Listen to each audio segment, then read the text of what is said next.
വളരെ പ്രധാനപ്പെട്ട വാർത്തകൾ, ഒരുപക്ഷെ മലയാളിയെ ആശങ്കപ്പെടുത്താവുന്ന വാർത്തകളാണ് ഓരോ ദിവസമായിട്ട് പുറത്തു വന്നുകൊണ്ടിരിക്കുന്നത്.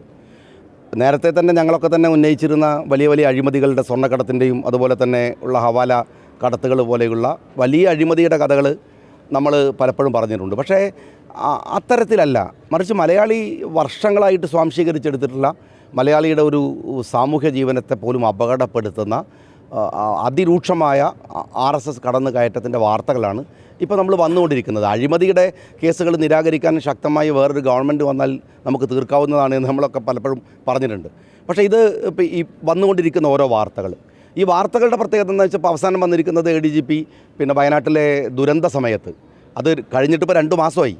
ഈ ദുരന്ത സമയത്ത് വയനാട്ടിൽ അദ്ദേഹം വത്സൻ തില്ലങ്കേരി എന്ന് പറയുന്ന, എന്ന് വെച്ചാൽ തൃശ്ശൂരിലെ പൂരം കലക്കുന്ന സമയത്ത് പോലും കക്ഷിയായിരുന്ന ഒരാളുടെ മായിട്ട് 4 മണിക്കൂർ ചർച്ച നടത്തി എന്ന വിവരം CPMൻ്റെ ജില്ലാ കമ്മിറ്റി സംസ്ഥാന കമ്മിറ്റി അറിയിച്ചു എന്നാണ് ഇപ്പോൾ 2 മാസങ്ങൾക്ക് മുമ്പ് നടന്നതാണ്.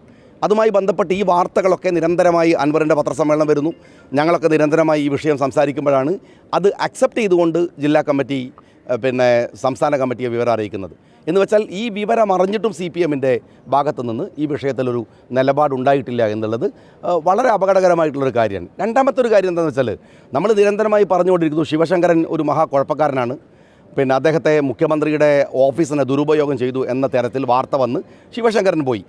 ശിവശങ്കരന് പകരം വന്നവൻ ശശിയാണ്. ഇപ്പോൾ ശശിയാണ് വലിയ കുഴപ്പക്കാരൻ, ADGP ആണ് വലിയ കുഴപ്പക്കാരൻ, സുജിത് ദാസാണ് വലിയ കുഴപ്പക്കാരൻ.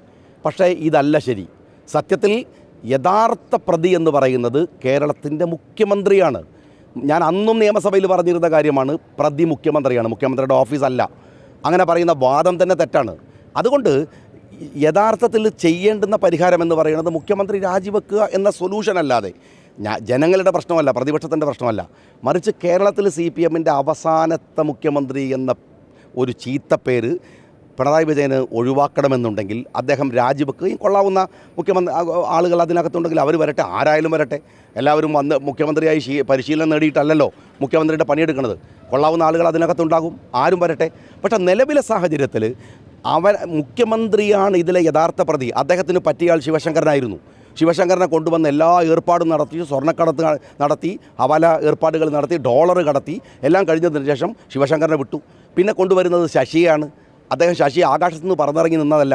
ശിവശങ്കരനെ പോലെ മുഖ്യമന്ത്രിയുടെ എല്ലാ മോശത്തരങ്ങൾക്കും കൂട്ടുനിൽക്കാവുന്ന ആളെ തെരഞ്ഞു പിടിച്ച് അയാൾ ശശിയെ കൊണ്ടുവന്നു. നാളെ ശശിയെ പുറത്താക്കിയാൽ, നാളെ ADGPയെ പുറത്താക്കിയാൽ, നാളെ സുജിത് ദാസിൻ്റെ നടപടിയെടുത്താൽ ഇയാൾക്ക് പറ്റിയ വേറെ കള്ളന്മാരെ ഇയാൾ കൊണ്ടുവരും. അപ്പോൾ യഥാർത്ഥത്തിൽ മാറേണ്ടത് കേരളത്തിലെ മുഖ്യമന്ത്രി തന്നെയാണ്. അതുകൊണ്ട് അതാണ് ഈ വിവാദങ്ങളുടെയൊക്കെ ആകത്തുകയായിട്ട് നിൽക്കുന്നത് എന്നുള്ളതാണ് പറയാനുള്ളൊരു കാര്യം.